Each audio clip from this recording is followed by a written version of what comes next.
We begin any calibration, whether it be the agitation calibrations or the flow calibrations, we're going to want to make sure we have a full tank.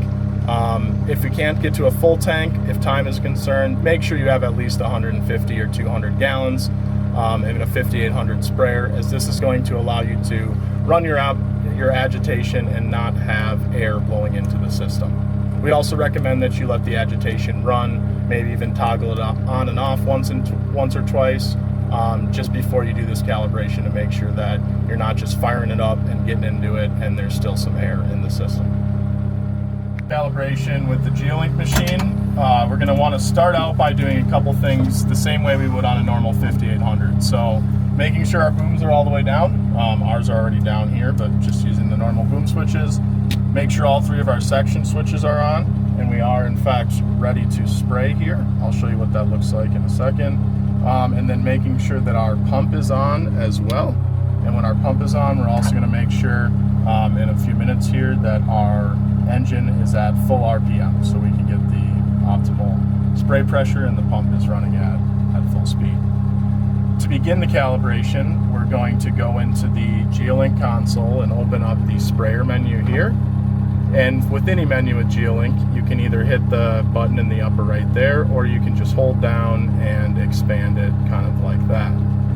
I'm going to clear up some of the stuff here. I can explain to you guys a little later what all of that means, but really what we're going to be focused on right now is this menu here, and then I'm also going to pull up our sprayer menu there so that we can see our spray pressure. All I did there was just hit the button here, and then it's going to display my pressure right there.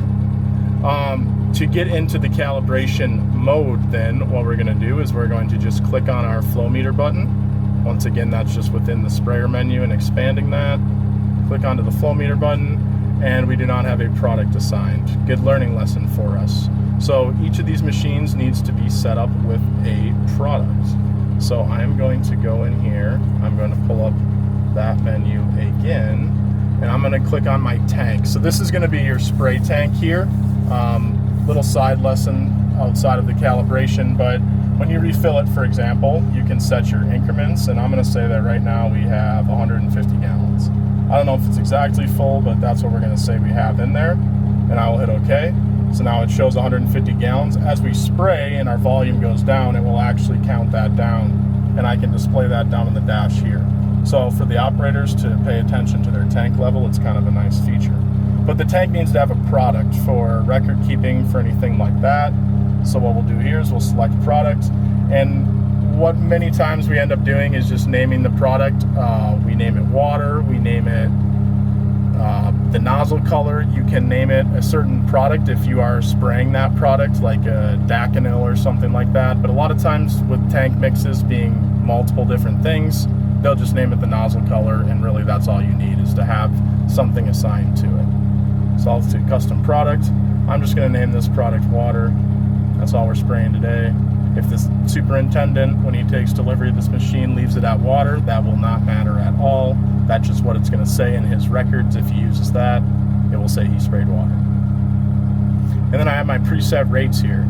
We're using a blue nozzle today, and we want to be spraying in the 4.5, 5 mile an hour range. So this isn't going to be exact, but we're just going to set our rates to 1.5 and 2 gallons per 1,000. Just like the Accelerate system, it is going to save your two most common rates, and you can also adjust it here by just selecting that and typing in the rate you want to spray at.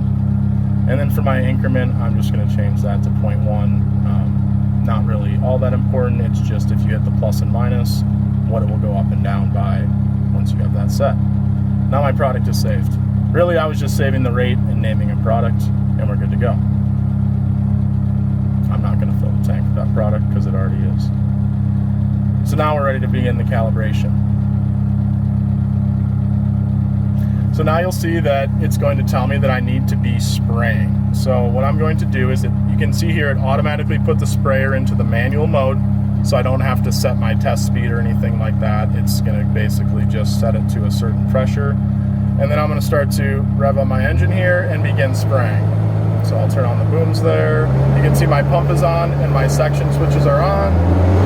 I'll rev it up, and then I will hit my master here. spraying, but just barely trickling out because our pressure is very low. So what I'm going to do is I'm going to just go here. This switch will behave a lot like the pressure switch on the dash of an Calibrate model. Just hold that down a little bit. It is a little sensitive, so just give it some time. And I'm really just trying to get it to 40 psi so I can get a good spray pattern developed, so my calibration is more accurate.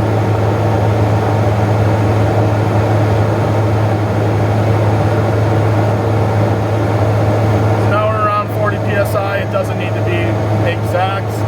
The sprayer knows what pressure it's at and it will adjust for that pressure. So now what it's asking me to do is to move on to the next step. When I do that, it's going to start a timer. So I'm going to need to time how much I catch. The way I'm going to do this is I am going to set the timer, let it run, and I'm going to go back and catch for 15 seconds and let the timer get to 1 minute, then I'll just multiply my amount by 4. So we'll go ahead and do that right now. You can see it started timing there. We'll grab our cup and we'll go back and catch. Just going to do 15 seconds here. This jug might not have enough drink for 15.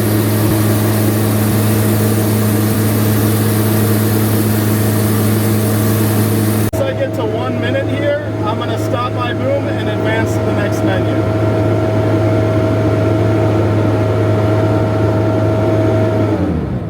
Okay, so now you can see I've caught my volume.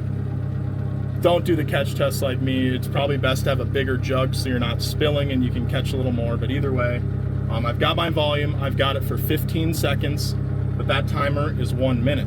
So what I'm going to do is get this into gallons caught per minute. I'm going to put this on a level surface.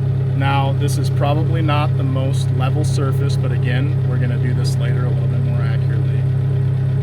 What does the ounces say there? 32. 32, okay. So what I'm going to do now is I am going to take that 32 ounces caught in 15 seconds, and I'm going to take that and say how much gallons I caught in 1 minute across the whole boom.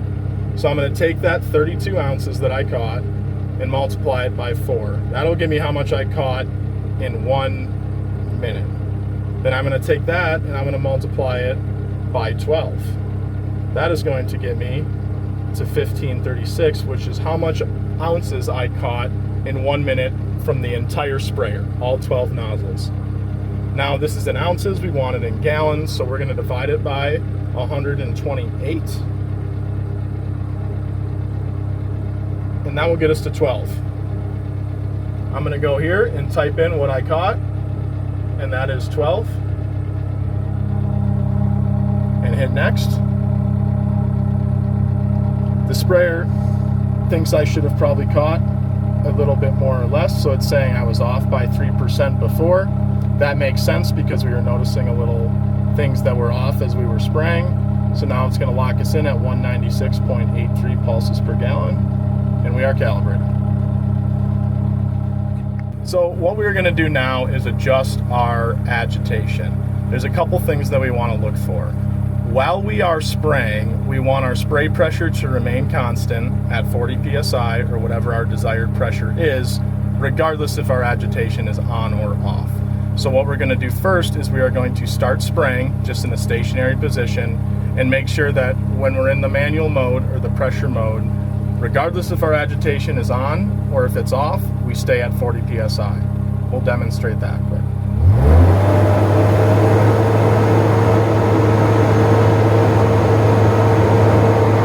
As you can see here, the spray system has been pressurized to 40 psi. It is spraying. The sprayer is spraying right now out of the back of the machine. And when I go ahead and turn on my agitation, we do not see much of a jump.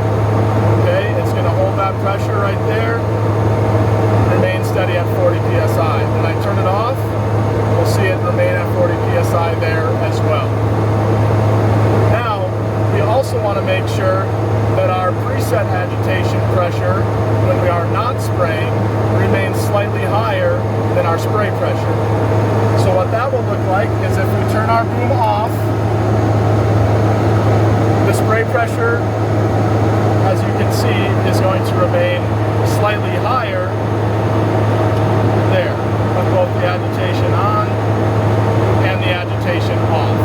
So while we are not spraying, our pressure with agitation on and off hovers around 55, meaning when we go into a boundary with GeoLink, or we hit our master boom here on the standard sprayer, it's going to be a slight pressure drop into 40 psi rather than a large pressure drop, or even worse, raising pressure.